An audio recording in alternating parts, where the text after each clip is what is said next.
Rosa Regàs es escritora, pero también ha sido editora, traductora, gestora cultural, columnista y viajera incansable. Su primer libro fue Ginebra, una revisión irónica de la ciudad suiza. Su primera novela, Memoria d'Almator, se publicó en 1991, pero fue con Azul cuando se ganó el favor de los lectores y también ganó el Premio Nadal. La siguiente novela fue Luna Lunera, galardonada con el Premio Ciudad de Barcelona. Quizá el premio más importante que haya recibido Rosa Regàs sea el Planeta por la canción de Dorotea, su novela más leída. Esto ocurrió en 2001. Después siguieron viniendo más libros que le han concedido el reconocimiento a su escritura por parte de los lectores y la crítica. Mucho antes de que se dedicara de lleno a escribir, Rosa había estado siempre muy unida a la literatura, desde su primer trabajo en la legendaria Seix Barral hasta que fundó su propia editorial La Galla Ciencia, que tan buenos libros dio a conocer. En 2004 fue nombrada directora de la Biblioteca Nacional de España. Sumado a sus valores como escritora y editora, Rosa es una persona comprometida con la defensa de los valores de igualdad y libertad. Rosa Regàs es en definitiva un pedazo importante de la historia de la literatura española de los siglos XX y XXI, a la que hay que oír con mucha atención.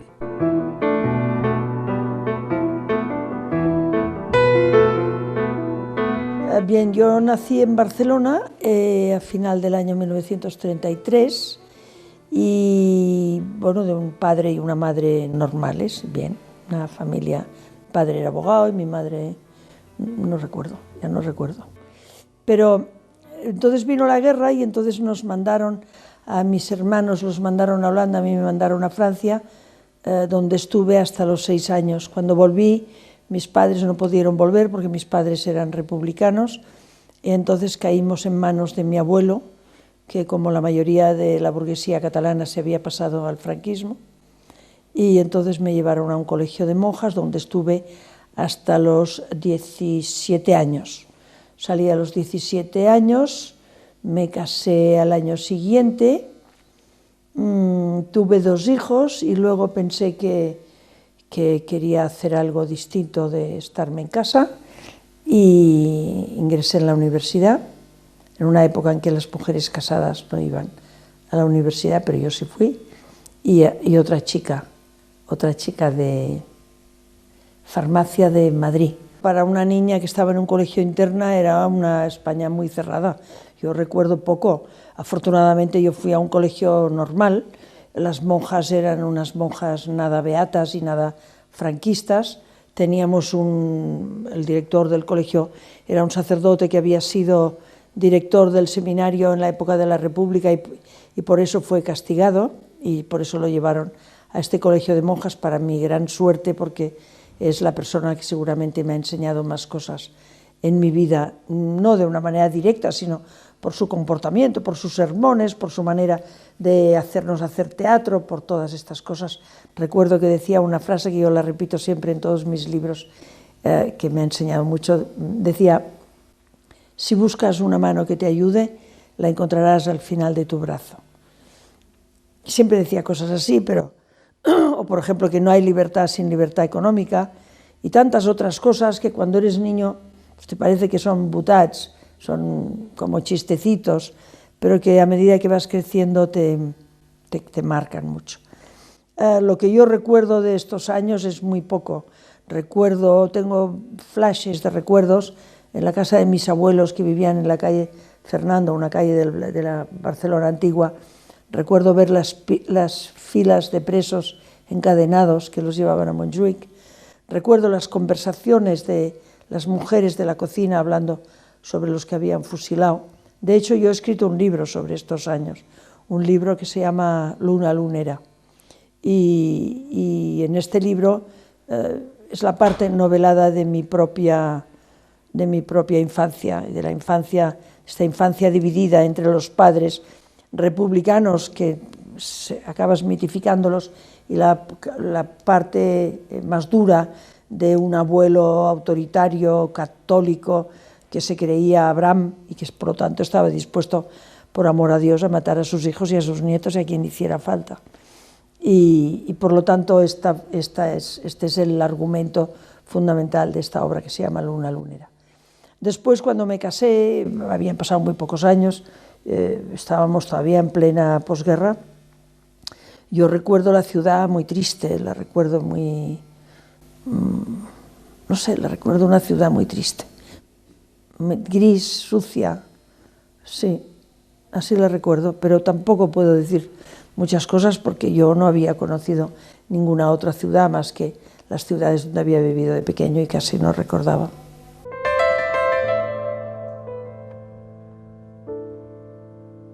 Acabé la carrera y cuando acabé la carrera ya tenía 5 hijos, nacieron 3 más el último año, tuve gemelos y entonces me puse a trabajar solo por las mañanas y trabajé un par de años o 3 solo por las mañanas y después ya empecé a trabajar en serio en la editorial Seix Barral de Carlos Barral, donde conocí a todo lo que era la intelectualidad de aquella época, hasta que el propietario, uno de los propietarios, los Seix de la firma Barral, echaron a Carlos y entonces yo monté mi propia editorial, La Gaia Ciencia, donde publicamos una colección muy bonita que se llama Moby Dick, de literatura clásica para niños hasta los 16 años. Y luego publicamos yo publiqué obras de María Zambrano, de Javier Marías, de Juan Benet, de una serie de autores que ahora son muy famosos, Manolo Vázquez Montalbán, etcétera, etcétera, pero que en aquel momento no lo eran tanto.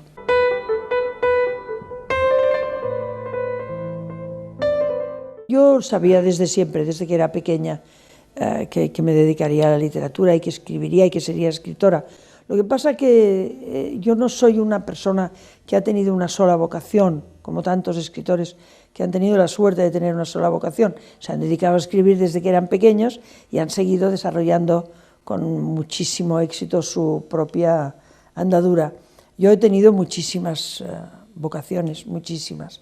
Y bueno, la literatura le ha tocado cuando le ha tocado. Pero antes que esto quería saber quién era, quería tener un oficio para ganarme la vida, quería conocer un poco el mundo para calmar un poco las ansias de compromiso que tenía, quería viajar, quería navegar, quería hacer deporte, todas estas cosas que no había hecho en mi vida y claro, pues todo esto y además, sobre todo, fundamentalmente lo que quería era tener una familia, porque yo no había tenido familia. Mis padres estaban, bueno, mi abuelo consiguió que viéramos a nuestros padres en el Tribunal Tutelar de Menores una vez al mes, por lo tanto yo siempre pensaba, cuando yo sea mayor, yo tendré una familia, y siempre decía, mi familia será distinta de estas familias que yo veía del padre autoritario y la madre obediente, que iban los dos juntitos así. Me parecía que esto no tenía el menor interés, no sé por qué. Las veía en el colegio. En lugar de provocarme envidia, me daban el modelo de lo que yo no quería. Yo quería una familia original, animada, divertida, libre. Y bueno, creo que esto lo he conseguido. De todas las vocaciones que he tenido, esta sí lo he conseguido. Tengo 5 hijos, que son realmente 5 milagros, y con los que me entiendo de la manera más normal, que hemos logrado formar una piña, ellos, sus propios hijos y mis hermanos y sus hijos de mis hermanos, tal vez para compensar un poco todo el abandono de una infancia tan desértica, desde el punto de vista del cariño y de la complicidad, me refiero.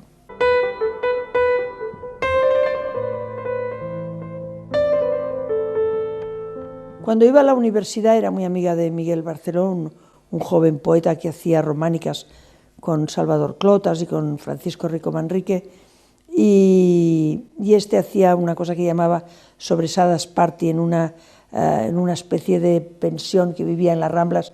Cuando volvía de Mallorca traía una sobresada.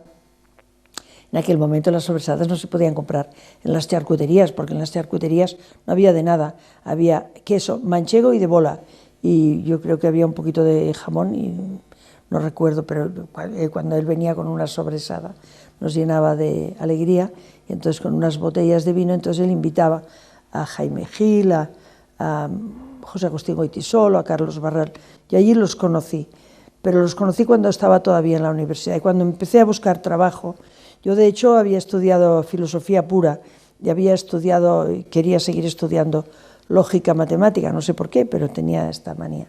Pero claro, lógica matemática en España había muy poca, se daba muy poca. Entonces me tenía que ir a Alemania y claro, no podía por varios motivos. Los dos principales, uno es que no sabía alemán y el otro es que tenía 5 hijos y tampoco estaba dispuesta a dejarlos. Por lo tanto, pensé, bueno, me voy a poner a trabajar. Y entonces Luis Goytisolo, al que yo había dejado la casa que nosotros teníamos alquilada en Cadaqués para pasar los veranos, se la dejé una temporada larga, que él fue allí con María Antonia, y una de las veces que lo fui a ver, entonces me dijo que él me podía, que le parecía que en la editorial Seix Barral había un puesto libre, servicio de prensa o algo así.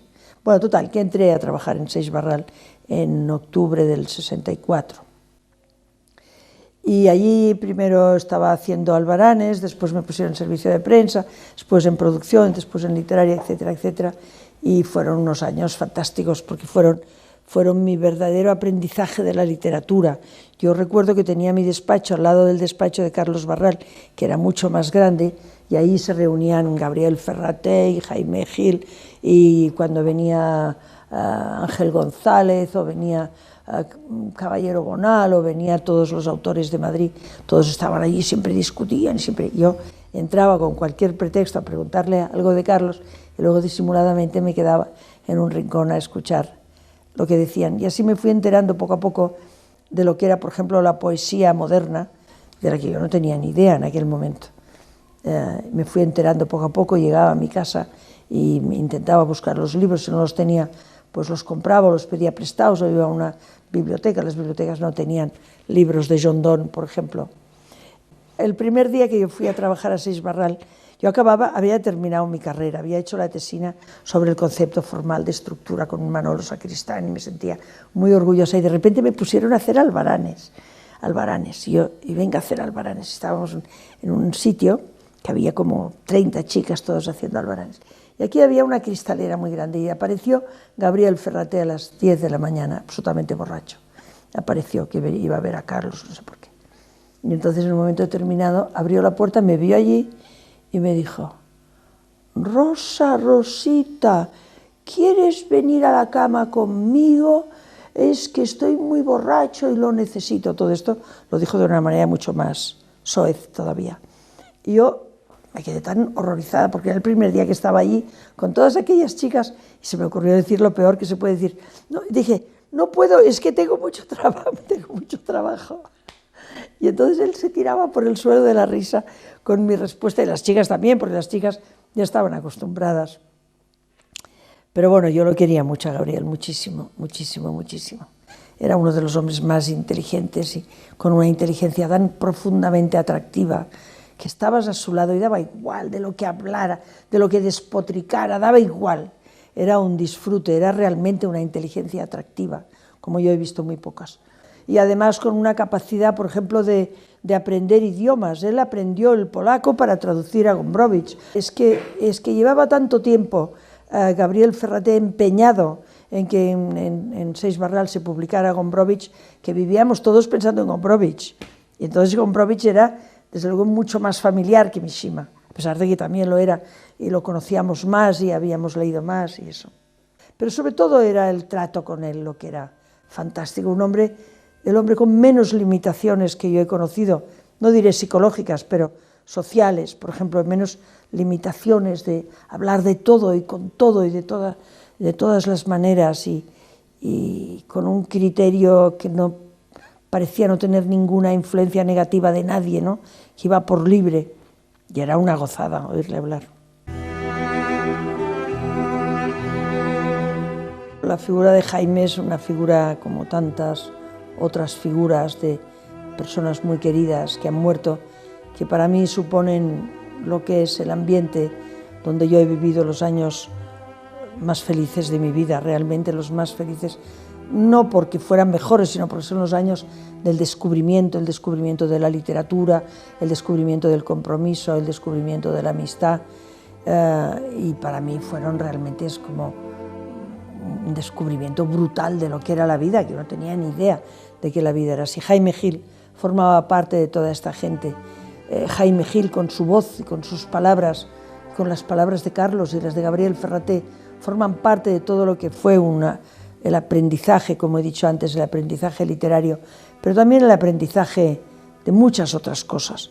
Jaime Gil me enseñó lo que era de verdad el sarcasmo.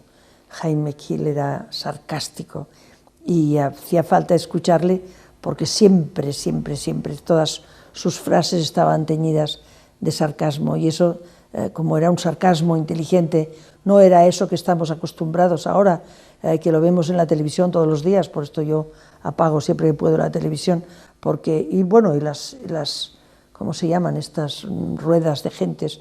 Las tertulias, que hablan siempre, que todo es el insulto, la descalificación constante. Esa cosa era algo que no tiene nada que ver con esta época.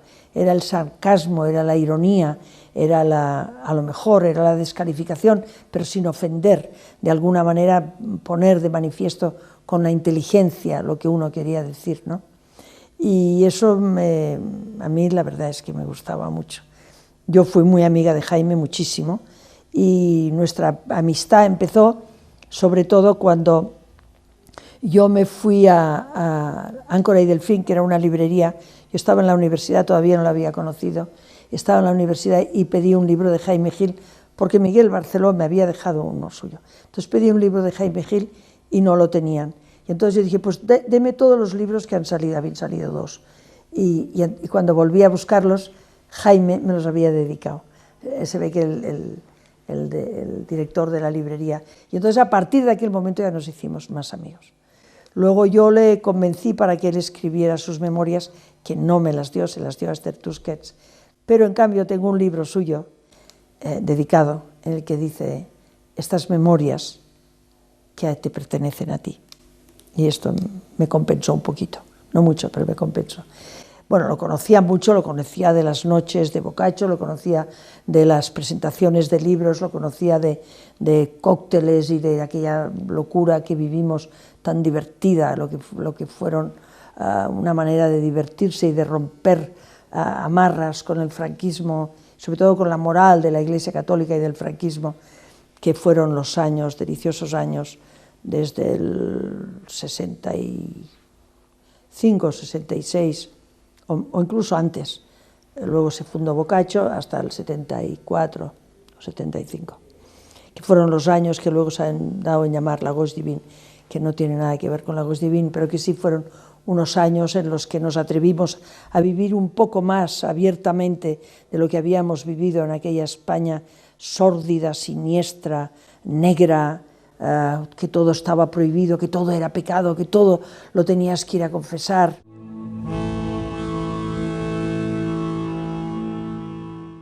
Me llamó Carlos Trías, que entonces era el director de una colección que se llamaba Las Ciudades, en Editorial Destino, y me dijo: oye, Rosa, ¿tú ves mucho a Valente? Y yo dije: sí, pregúntale si quiere escribir un libro sobre Ginebra. Yo se lo pregunté a Valente y Valente me dijo: yo no quiero escribir nada. Entonces yo llamé a Carlos Trías, yo ya estaba, porque yo ya había empezado, que quería escribir, y le dije: Carlos, él dice que no, pero si quieres te lo escribo yo. Y me dice: ¿tú te atreves? Digo: yo me atrevo. ¿Cuánto tiempo me das? A mí me fue muy bien, porque yo estaba, esa cosa que sigo teniendo, que me entretengo mucho, me entretengo, y necesito agarrarme a algo para poner un límite al tiempo, ¿no? Y eso me fue muy bien. Y entonces yo empecé a recoger todas las anécdotas que contábamos, todos los temporeros, anécdotas graciosas sobre Ginebra, y entonces empecé a sacar conclusiones de si nos contestaban de esta manera cuando hablábamos, ¿qué podíamos deducir cómo era su carácter, el carácter de los ginebrinos? Porque eran graciosísimos. Por ejemplo, le preguntabas a una vieja dama, a una viejecita, le preguntabas: por favor, ¿me puede decir dónde se va a la calle tal? Y te contestaba: si on se pa, on va pa. Si no se sabe, no se va. Eran muy así, y son así los ginebrinos. Los ginebrinos son personas responsables y conscientes, y cuando salen saben a dónde van, no que tengan que ir a molestar a la gente a preguntar dónde está la calle, qué tal, tienen unos planos, etcétera, etcétera, y bueno, cantidades de cosas. Entonces así es como escribí mi primer libro. La canción de Dorotea es la historia de una mujer, a ver cómo lo podría explicar. Es la historia de una mujer que lo tiene todo, pero le falta pasión en su vida. Está basada en una frase de un sacerdote, de este sacerdote de mi colegio, que decía que todos hemos venido al mundo a cantar una canción y que el argumento de la letra y el tono de la música lo tenemos que ir descubriendo a medida que vivimos. Entonces esto lo pongo en la boca del padre de la protagonista, que es esta señora, que es una persona exitosa desde que se ha casado, ha sido feliz, se ha quedado viuda, luego tiene un amante que es fantástico, es un amante que todo el mundo quisiera, y todo está bien, pero le falta pasión. Y de repente descubre que la guarda que ella tiene, que es fea, gorda, baja, está llena de pasión por todo lo que hace. Y entonces ella se da cuenta de que esta guarda canta una canción y ella no tiene ninguna. Te lo estoy poniendo de una manera así, man. Y entonces, bueno, entonces esta mujer entra en un proceso de depresivo porque se da cuenta de que ya tiene 45 años o 50 años y que realmente no ha hecho nada en su vida. Se ha dejado vivir, por decirlo así. No ha tomado ningún riesgo. No será jugado nunca por nada. No ha buscado el placer, no ha buscado nada. Ha ido cogiendo lo que la vida le daba, como tantas y tantas personas ricas que con lo que tienen ya van viviendo. Pero claro, la teoría de esta señora es que esto no era vida, hasta que de repente ella toma un riesgo fundamental.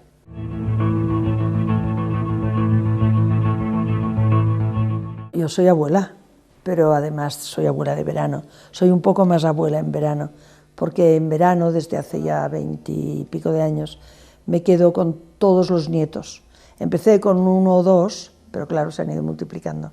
Y entonces ya tengo los nietos de mis hermanos, los amigos de los nietos, y siempre tengo, yo vivo en el campo, en la casa de campo, tengo a todos mis nietos. Y entonces me gustaba tanto, la experiencia fue tan bonita y tan poco, podría pensar que es una experiencia muy trabajosa, pero no lo es, porque los niños vienen en el mes de julio desde que nacen. Quiere decir que ya saben que allí hay cosas que se pueden hacer y cosas que no se pueden hacer, y los más mayores lo enseñan a los más pequeños, entonces se van pasando de los unos a los otros.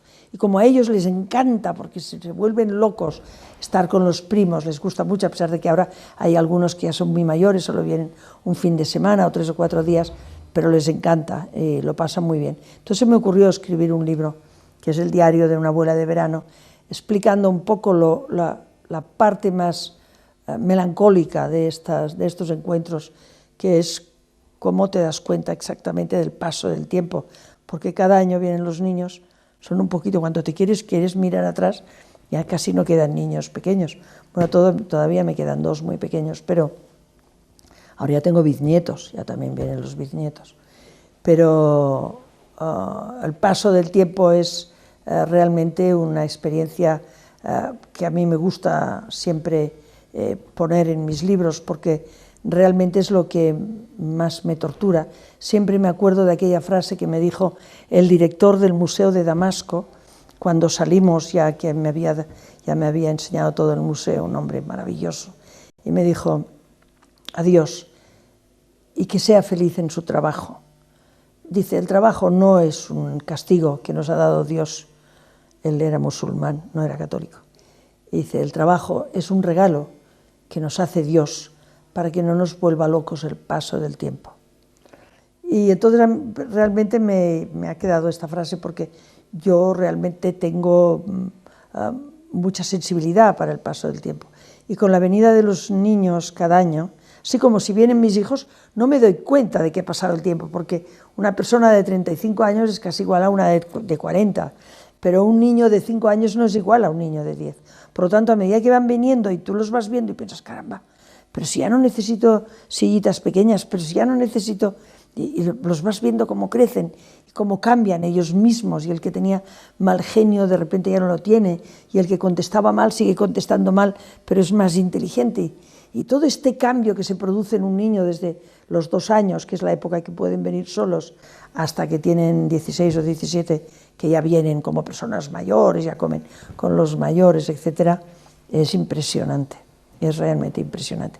Y esto es lo que me llevó a escribir este libro.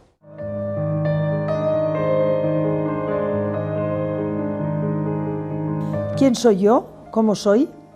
¿Acaso no somos lo que los demás ven en nosotros, esa amalgama que arrastramos toda la vida sin saber nunca en qué consiste? Son los demás los que nos forman y nos conforman, los que sostienen nuestra imagen.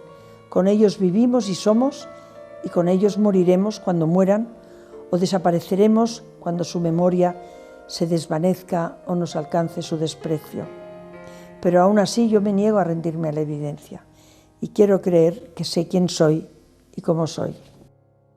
Y entonces ahora viene aquí como yo veo que soy, pero hay una frase final que explica, una frase final que a mí me gusta mucho porque explica exactamente qué es lo que yo pienso de la vida en el pasado.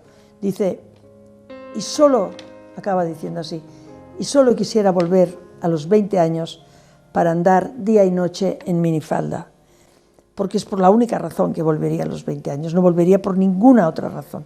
Yo creo que los 20 años es una época de desconcierto o de esclavitud, o una época que no tienes tu criterio hecho, una época que te domina o la religión o la familia, o que te domina que tú no eres libre, y realmente todo esto lo he conocido después. Por eso digo que de volver a los 20 años solo volvería para andar día y noche en minifalda.